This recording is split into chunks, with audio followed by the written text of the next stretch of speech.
Hi, I'm Mara Webster with In Creative Company, and thank you for joining us for one of our talks today. Today, we are joined by the fantastic Harry Hamlin to talk all about his latest project, Nat Geo's The Hot Zone Anthrax. And I wanted to start by talking about you taking on this role because you've mentioned that you had a little bit of hesitation initially. And actually, it was watching Anthony Hopkins in Nixon and how he kind of really captured the essence of playing someone like Nixon, who's so well known to the audiences. And how did that really help you in feeling like this was a character and this was a role that you could take on and wanted to take on after that initial hesitation? Well, the hesitation was huge, by the way, at the beginning. When I was first asked to play such an iconic figure, I mean, my first response was it's impossible, can't be done. Um, I'm not an impressionist. That's not something that I do. But you're right. Yeah, I was like, how does one play somebody so iconic? So I did. I watched Anthony Hopkins doing Nixon to see how such an extraordinary actor tackled such an extraordinary challenge, and I saw that he got some of Nixon's movements. He got the way he held his head, and then he got some vocal Nixonisms in there, and got the essence of it. And so that's kind of how I wanted to do it. And as I got deeper and deeper into it, and more invested in Brokaw, more and more of those little mannerisms began to pop out. And so, I haven't seen it yet. And I said to my manager that, this is a little bit like walking a tightrope without a net. And if I fall, it's going to be a disaster. So I haven't seen it yet. Well, I'm going to see it next week, and I'll know whether or not I needed a net. Well, I've seen it, and I don't think you fell off the tightrope at all. You did a really great job. And when you first started looking at footage of Tom Brokaw, were you looking very specifically at a lot of the reporting that he was doing when anthrax first became a threat within the country, or were you really just looking at a broad cross section to get that idea of mannerisms and delivery that you were talking about? Well, both. I did. I both looked at, tried to find as much information as I could and as many broadcasts as I could that dealt with the anthrax problem. There aren't that many, but there are some. There are enough. But I also wanted to get the essence of the man. I thought maybe if I could somehow find out, who he is as a human being, that would help also with the character. And of course it would. So I listened to his books, and he's written several books, and he's done the audio version of the books. And so that was fascinating to get a sense of not only, how he sounded and how he uses words, but also, who he is as a man and what his principles and values are. And that was able to come through several of the books that he wrote. Yeah. And was it listening to the books and a mix of that and looking at the broadcast that really landed on the vocal delivery? Because, he's in that position of having to be a voice of calm, completely objective to every story that he's reporting. And there's a very specific delivery to that within news journalism. So did listening to the books as well as the news reports really help in finding what that vocal delivery needed to be for your performance? Sure. The books, there are a few scenes where Brokaw is not just looking into a TV camera and reading off a monitor. And I wanted, for those scenes, I wanted to find out, because how would this guy, because we've all seen him delivering the news, right? And how would he deal with, outside of that context, how would he deal with his coworkers or his friends or people that he was suspect of? And so, yeah, listening to the books, and that really gave me a sense of how he would deal with stuff off camera. And you mentioned there that we do see him off camera as well. It's not just seeing him as a news reporter in the show. And so within that, was there almost an essence of shaping him as a character in three different stages: who he is on camera, who he is off camera at work, and then also who he would be at the end of the day when he goes home, so that can inform some of the first two iterations? Well, I was, the good thing about the books and being able to read the books is a lot of the homework that I would normally do when creating a character, using a sort of method to create a character. I was given all that information. I know what kind of music he liked. I know that he liked to hike and backpack, and he had a ranch in Montana and grew up out west, and all of those things that fed into my being able to flesh out the character. But I lived in Southern California back in the 60s, and when I was a teenager, he came on the scene as the junior reporter for KNBC, and I'll never forget the first time I saw him. I said, turned to my mother and I said, look at this guy. This guy's different. He's got something, this guy. And I couldn't have been more than 12 or 13 at the time. And certainly he had something, because he certainly went on at an Yeah. amazing career. And I know that you've mentioned that you remember this time very vividly. You remember the news reports telling everybody to get more duct tape, to tape up windows and doors if they needed Right. to. And so, did you kind of really lean into a lot of your memory for the time, or was there certain research that was helpful to do beyond just looking at Tom Brokaw and looking at the overall kind of political and cultural landscape and what that was at that specific time, just to step back into it time period wise? Well, time period wise, I mean, everything was dominated by 9/11. I mean, 9/11 had just happened, weeks before the first anthrax attack. And so the whole anthrax thing we thought was an extension of the terrorist attack on the World Trade Center. I mean, who wouldn't think that, right? There was no indication that it was domestic terrorism, homegrown terrorism, when we first saw it. So it kind of folded into that. I think as time went on, we began to realize that it didn't have the markings of being the same kind of Al Qaeda terrorist attack. So, I mean, and then seeing in the show, which is kind of a whodunit, also seeing how the FBI was trying to piece together, this mystery. Nobody knew who was sending these things, why they were sending them. It was just this kind of random terrorism out there. So, and when I got deeper into that, it was fascinating, and that's why the show, I think, will be a big hit, because it's this who done it, and it's historical, and it's also, they've taken some license with creating some characters, and be able to string the story together that way with Daniel Day Kim's character. And within that as well, we see the moment where Tom Brokaw is essentially on screen saying, today we have to do something that we don't usually do. We're reporting on one of our own because the threat is very close to home for him at that point. And to you, was there a different essence that you felt in that moment, because there is a different emotional attachment to the story, even though he's still obviously delivering everything with that professional objectiveness that we talked about before?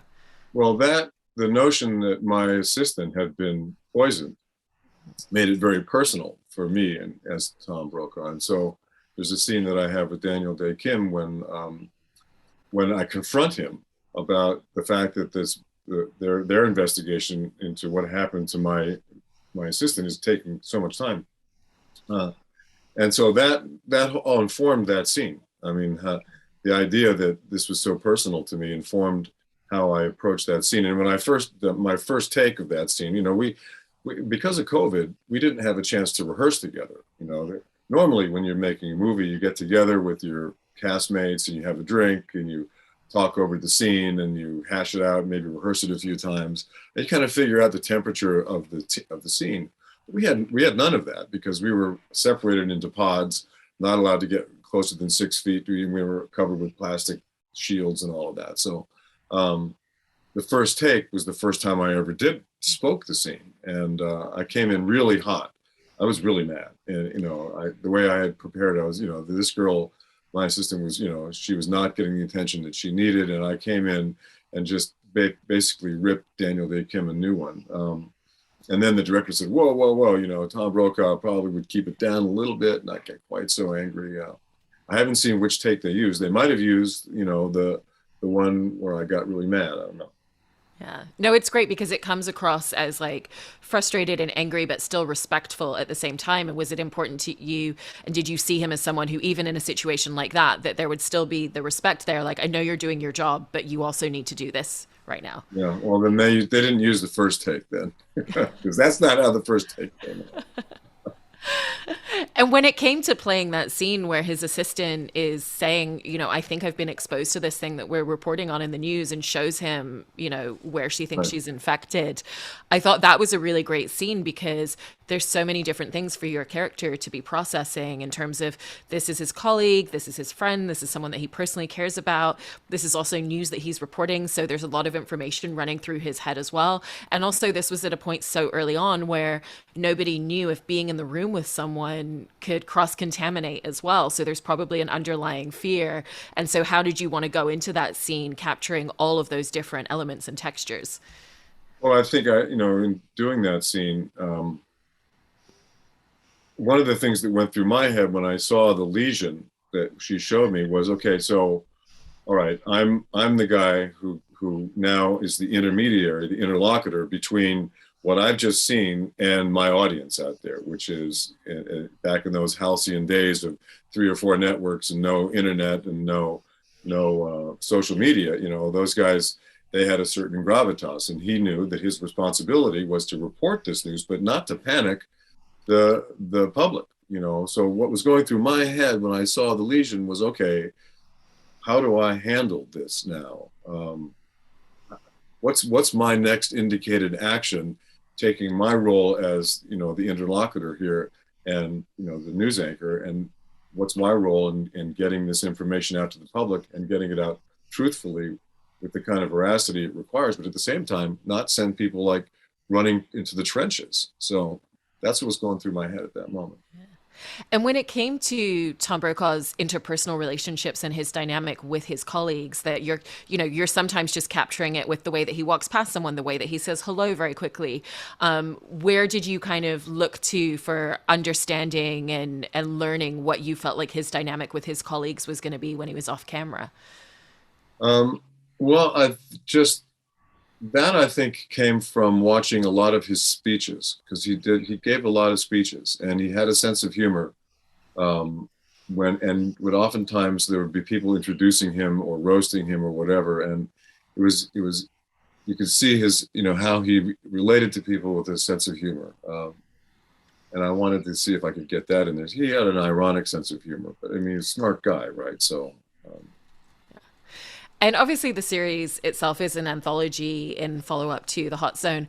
Was it helpful at all to look at the first series just to kind of have an idea of the tonality and how the story might be told overall? Or was it better for you just to focus specifically on this iteration of the anthology? They're completely different stories. There was no point in trying to compare the two of them. I always thought when the first one came out, I thought, well, what are they going to do with this? They shot this before a pandemic. They had no idea that this new thing was coming when they shot this Ebola series. And then I'm sure that there were conversations like, what do we do now? People are really sick and this is actually happening. We've done this other thing about people who get really sick and it's actually happening. So, fortunately for them, it turned out to be a hit. Even though people were wearing masks and sequestering themselves, they still wanted to watch a show about people wearing masks and sequestering themselves. So it was odd. Yeah. And you were mentioning before that obviously because of COVID protocols, there wasn't an opportunity to rehearse with the other cast before you were filming. And so how did that then fold into the collaboration that you had with the showrunners, Kelly Saunders and Brian Peterson, in terms of how much collaboration you were able to have, how much you were able to have conversations before filming or even before specific scenes, or was that very limited as well? Well, we did it via Zoom. I, of course, had to quarantine for 14 days when I first got there. And so that 14-day period was kind of a grace period when I could really get into, I'd already been working on Brokaw for a month and a half before that, but that 14-day period was concentrated work. And I Zoomed back and forth with the producers a few times about some dialogue, and they were very accommodating. There were a couple of news broadcasts that didn't ring true to me, and we dusted them up, and it turned out to be great. Yeah. What for you was the most challenging aspect of taking on this character, or was there a specific scene that was a little bit more challenging to find the tone of than others? Well, the scene with Daniel, outside, and there's a hallway scene where I confront them about my assistant. That scene, I didn't know what temperature to bring to it. I didn't know quite I knew that I was going to be relying on the director for that one. As an actor, when you come into a project, you want to be able to be director free.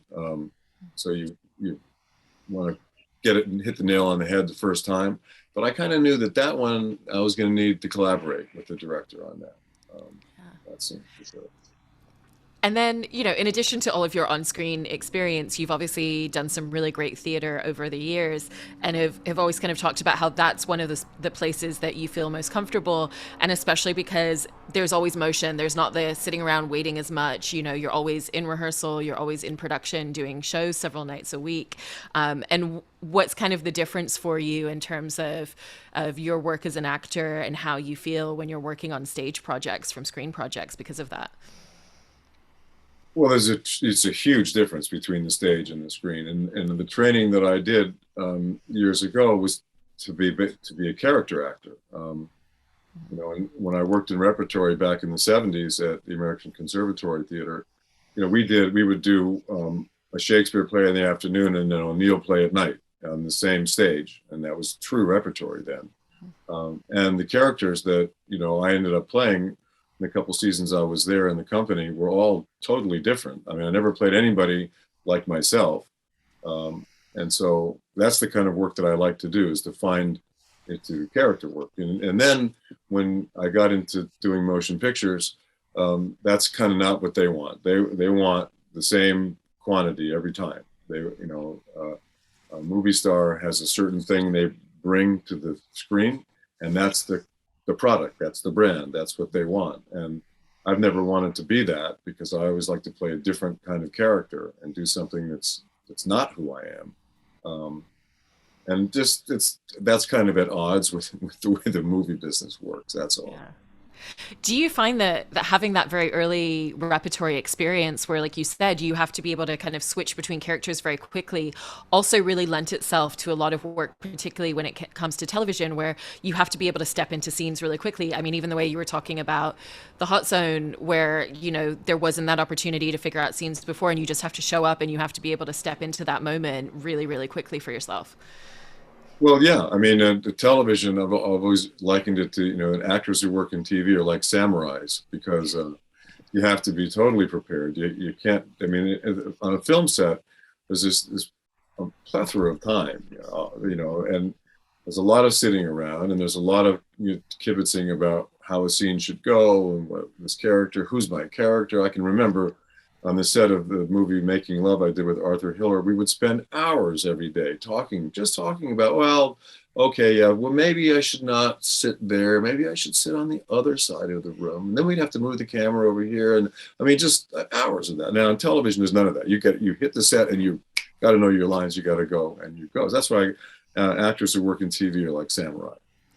No, you're absolutely right. And then one of your very first projects in the industry was working on stage in Equus, and I love the way that you always describe that experience. That there were so many challenging elements that came with that, but that in turn kind of opened up different risk-taking mentality within you throughout your career. And so when you look back at Equus and how it really opened you up to the possibility of taking more risks, what are some of those risks that you feel like it pushed you towards taking, or things that you said yes to that maybe you might have hesitated on a little bit more if you hadn't had that early experience outside of your comfort zone? Well, a lot of the pictures that I've done were things that where I pushed my own envelope, and the movie Making Love, every actor in Hollywood had been offered the role that I played before it got to me. I was kind of way down the bottom of the list, but they all turned it down because they all thought it might damage their career. Because there had never been a love story between two men before that was done by a major studio. And 20th Century Fox was taking a huge leap of faith at a time when being gay was still closeted. I mean, most people who were gay in the film business were deeply in the closet, and it was pretty much of a cowboy town. But my manager, I didn't have a manager. My agent said, that I ought to do it, because I'd been in the press, I just had a son with Ursula Andress, and that was people were saying, he's saying, well, if anybody can do this, you can do it. But I saw the script and I went, you know what? This is a real story about something that's really happening in our culture right now. And yeah, nobody wants to touch it. It's like a hot potato, but at the same time, it's a real phenomenon. It's actually, happening, and it needs to be discussed. There needs to be a conversation about this. And the other actors who turned it down were not necessarily wrong, because it was the last studio picture I ever did. And I still, even having done it and having lost a film career in the process, I still am real deeply proud of having done it. And I just switched over to television and was able to do a tremendous amount of great work on TV at a time when TV was kind of looked down upon by, artists and actors. But now it's gone in 180, and TV is really where it's at. So I'm ahead of the game now. Yeah, I feel like you've always been ahead of the curve with choices that you're making, and it's always so wonderful to watch the characters that you take on throughout your career. And thank you so much for taking time to talk all about Hot Zone with us today. Really appreciate it, Harry. My pleasure, indeed.